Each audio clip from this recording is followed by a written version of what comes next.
This is the Canon FD 135mm f2 lens. This is a very rare lens that I was lucky enough to be able to pick up for a pretty good deal on eBay. I've been using this lens for about a week now, and I have some pretty solid first impressions about this lens.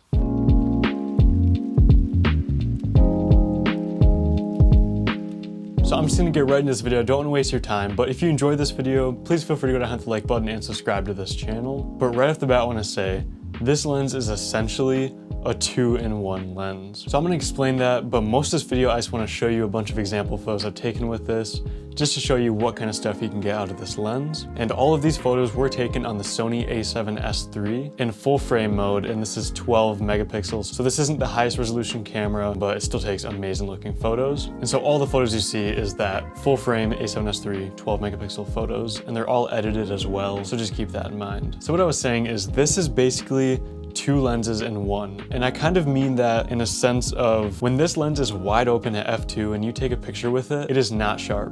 And I mean that in a good way, I guess, sort of. This lens just isn't sharp at all at f2. There's a lot of chromatic aberration. It's really, really soft. However, when you're taking pictures of people and portraits, which is kind of what this lens is intended for as it is, it really makes the skin look creamy and it looks really good. It's very specialized, but I think it makes portraits just look really good. And if you're taking pictures of products or something that isn't a person, I think it's definitely a downfall with this lens, and it just doesn't look as good as you might want it to. However, as soon as you step down to f2.8, and especially once you get to f4, this lens just sharpens right up. A lot of that chromatic aberration goes away. A lot of that softness goes away as well, and this turns into a really sharp 135mm f2.8 or f4 lens. And that's why I said this is kind of like a 2-in-1, because you can get that creamy portrait look with just insane background separation. However, it not being super sharp, which is fine when you're taking pictures of people,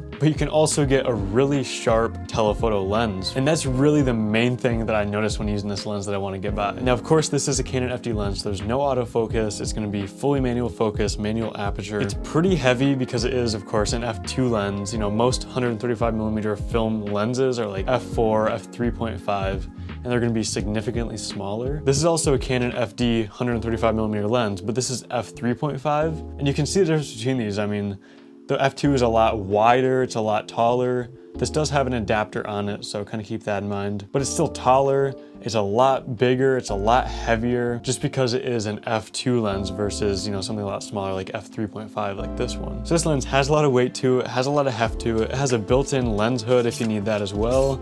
Built-in lens hood that you can pretty much just, you know, put in and out if you need to.